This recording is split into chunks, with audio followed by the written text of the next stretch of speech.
Yo les gars, salut à tous et bienvenue pour analyser une nouvelle partie d'échecs. Aujourd'hui, petite nouveauté, vous voyez ma magnifique tête. Comme vous le voyez, la déco est assez sobre, on s'en fout, ça n'a pas été aménagé pour. L'essentiel c'est qu'on va analyser une nouvelle partie. Alors, qu'est-ce que je vous ai préparé de bon? On va continuer la série sur Magnus Carlsen parce qu'en fait, je trouve ça assez étonnant de voir qu'il y a toujours des... Je découvre toujours des vieilles parties à lui qui n'ont jamais été analysées, en tout cas jamais été analysées sur YouTube, et pourtant elles sont magnifiques. Et ici, je vais vous proposer une partie qui date de 2004. Alors, je mettrai peut-être une petite miniature pour vous montrer une photo qui a été prise durant ce tournoi. C'est le Sigman Echo à Malmö, je ne sais pas si je le prononce bien, c'est un tournoi qui existe depuis 1993, on est à la 27e édition, il y a plein de champions qui sont passés par ce tournoi-là. Et Carlsen a 2500 points, il est maître international à cette époque-là. Et il affronte le grand maître Peter Hein Nielsen, qui sera par la suite son coach et son secondant. Et il va gagner cette partie. Donc le grand maître est à 2628 points, je pense.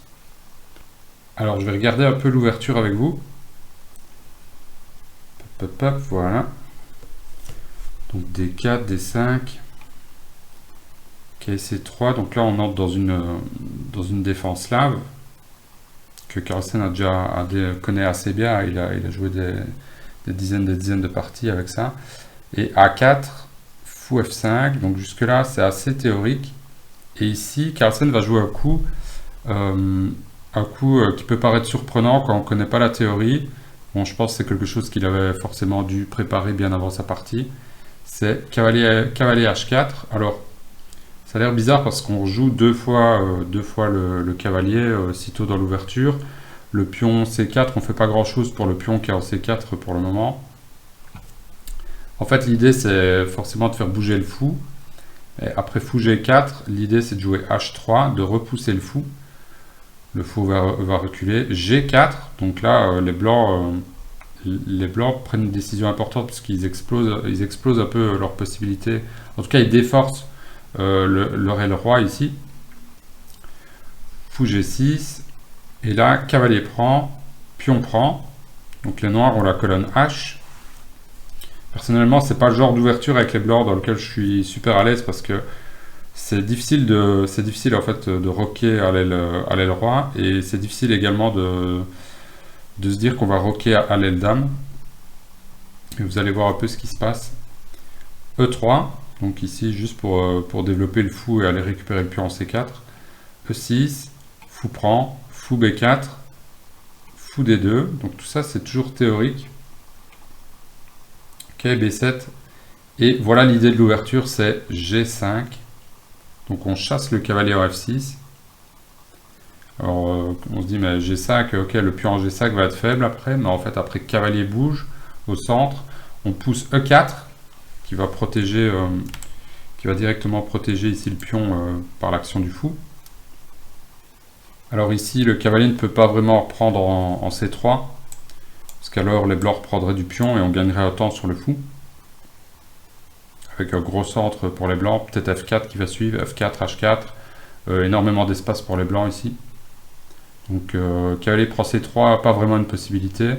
Le cavalier repart en B6, et maintenant les blancs vont retirer le fou qui est en prise en C4. Ici les noirs sont presque obligés de pousser A5, sinon les blancs vont pousser eux-mêmes A5 et vont chasser le cavalier qui va devoir revenir en C8, c'est pas très joli de replier cette pièce en C8. Donc 1-5, et là, Dame 2. Dame 2, ça sert à quoi en fait? L'idée, c'est de contrôler la case C4 et de préparer le grand roc. Donc ici, tout le développement qui vient d'être fait depuis quasiment le coup cavalier H4, c'est dans l'idée plus tard d'aller jouer grand roc. Donc voilà, moi je pense que c'est quelque chose qui a été préparé clairement. Et après cavalier B6, fou B3, A5, ici Dame 2. On commence à sortir, on commence à, voilà, la théorie, on commence à sortir tout doucement de la théorie. Et ici, les noirs jouent C5. C'est ça qui a l'air complètement logique. D5, C4, fou prend, cavalier prend, dame prend. Donc ici, C4, on pourrait se dire, c'est un sacrifice de pion. En fait, l'idée, c'est de donner ce pion pour, en échange, s'emparer de la colonne C. Vous voyez ici, la dame est assez mal placée en C4. On pourrait très vite avoir des tours C8 qui vont arriver. C'est difficile pour les blancs de jouer, d'aller mettre le roi, d'aller faire un grand roc. Ça décourage quand même de faire un grand roc. Et après petit roc, les blancs en fait vont quand même jouer grand roc. Tour C8. Dame 2, logique. Faut bien retrouver une case pour la dame. Voilà, ici, après Dame 2, on sent que la partie est quand même tordue. C'est au noir, ils vont jouer E prend D5. E prend D5 qui ouvre un peu les lignes. Les noirs veulent ouvrir les lignes. Tout simplement, le roi blanc est sur la même colonne que la tour. L'idée ici, c'est de pousser D4 si les blancs ne réagissent pas. Donc, il faut faire quelque chose. C'est difficile de prendre le pion ici, parce qu'alors le cavalier peut sans doute bondir ici en C5. Il y a tour E8 qui va arriver, le cavalier va peut-être rebondir ici en E4, bref c'est très compliqué. Donc Carlsen va simplement mettre son roi à l'abri. Roi B1. Il va un peu rendre le pion qu'il a pris tout à l'heure. Et là, fou prend. Fou prend. Et cavalier C5, menace cavalier prend E4. Tour prend, attaque à la fois la dame et le cavalier. Donc là, on voit que les pièces blanches commencent à se redéployer depuis que le fou est en C3. S'il y a gain de temps sur la dame.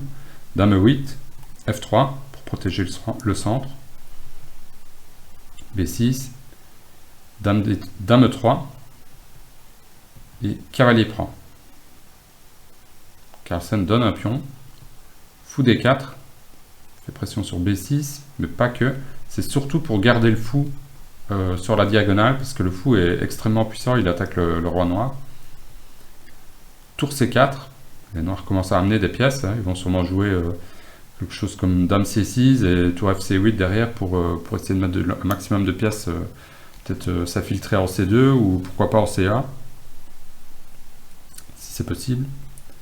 H4, et là c'est vraiment l'idée de cette ouverture en jouant H3, G4, et en faisant un grand roc, on va balancer les pièces, enfin les pions à l'aile roi. Dame C6, probablement l'erreur de la partie. C'est très compliqué ici de trouver un coup pour les noirs. Dame C6, H5. Les blancs ne regardent pas trop ce qui se passe à l'aile, au niveau de leur roi. Ils attaquent, ils vont ouvrir les lignes. Le fou est très bien placé en plein centre de l'échiquier. La dame peut s'activer assez rapidement. Vous allez voir que les tours vont magnifiquement se synchroniser. Pion prend, et là, tour prend, simplement.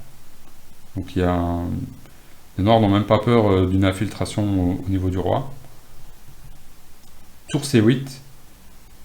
Alors à présent, les noirs menacent réellement de jouer tour C1 échec, donc il faut ramener la tour blanche, pas le choix, tour C1, tour H1 pardon, pour protéger la case C1. Tour C2 et G6, qui continue obstinément d'ouvrir la ligne. Alors, ici, le meilleur coup serait sans doute de jouer tour prend C2, tour prend B2 échec. Alors il faut faire attention avec les blancs. On ne peut pas jouer fou prend, parce qu'après fou prend, il y aurait dame C2 échec. Et en fait les noirs vont mater. Coup suivant dame prend B2 mat. Fin de l'histoire. Donc après tour prend B2 échec, les blancs sont obligés de jouer roi 1. Par exemple, mettons que les noirs jouent dame C2. Je vous laisse mettre sur pause la vidéo et essayer de trouver le coup gagnant ici pour les blancs. Donc voilà, ici la solution c'est tour H8 échec. Si le roi noir prend, ici on va simplement jouer dame H6 avec un mat rapide derrière.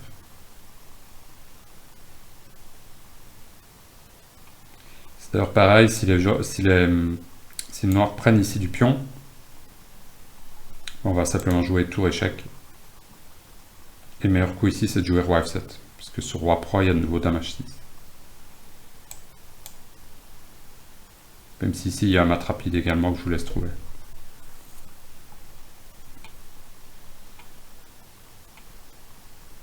Ok, donc tour C2, G6. Les noirs ne vont pas jouer tour prend B2 échec ici. Ils ne peuvent pas jouer dame prend, parce qu'alors il y aurait simplement tour G5 qui est très fort avec le pion G7 derrière qui va être perdu et un mat quasiment... Enfin, c'est très compliqué pour les noirs de s'en sortir. Donc c'est hors de question. Prod du pion, ben, on a vu qu'il y avait tour H8 derrière. Donc les noirs jouent F6. Pour essayer un peu de fermer la position, fermer le fou noir qui est quand même très méchant. Mais le problème c'est que ici, les blancs peuvent lier leur tour par tour H5. Donc menace de mat en H8. Ce qui force roi F8. Et là, dame échec. Fait un peu une double attaque sur le cavalier qui pour le moment est protégé par la dame. Vous allez voir que ça ne va pas durer très longtemps. Roi bouge, seul coup. Bon, les noirs pourraient interposer des pièces ici, mais ça ne change pas grand chose. Par exemple, si vous me dites cavalier ici, bah, simplement, je pense qu'on peut prendre la tour. Vu que le cavalier de toute façon est cloué sur le roi. Donc il n'y a pas vraiment de... Voilà.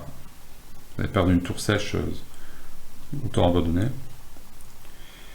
La tour, en fait, peu importe la pièce qui est interposée, elle est directement clouée sur le roi, donc ça pose immédiatement un problème. Donc on sent bien ici que la position ne tient pas. Roi bouge, tour échec, roi D7, et là, tour prend, roi prend. On ne peut pas bouger la dame, sinon on capture le cavalier ici. Donc roi prend, dame E7, menace tour H8 mat, simplement. Dame C7 pour parer. Et là, dame échec en E8 pour simplement aller recapturer le cavalier en A4. Ici, les noirs vont, je pense, tenter tour C4.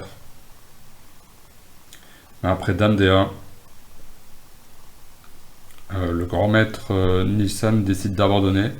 Il en a assez vu ici. Il a simplement une pièce de moins et la pièce elle est au milieu, c'est le fou. Donc on ne peut pas dire qu'elle est hors jeu, ça c'est clair. Donc voilà, ici les blancs vont jouer fou C3 par exemple. Et après ils vont échanger ou ils vont... Par exemple ils pourraient jouer le fou en C3. Je sais pas, amener la dame en D5 ou simplement amener la tour ici en H7 pour essayer un peu de taper sur le pion G7. Bref, il n'y a plus de menace, de mat. Et en plus, les noirs ont une faiblesse en G7, donc c'est terminé ici. Dites-moi si ça vous a plu en commentaire, et moi je vous dis à bientôt pour une prochaine vidéo. Ciao!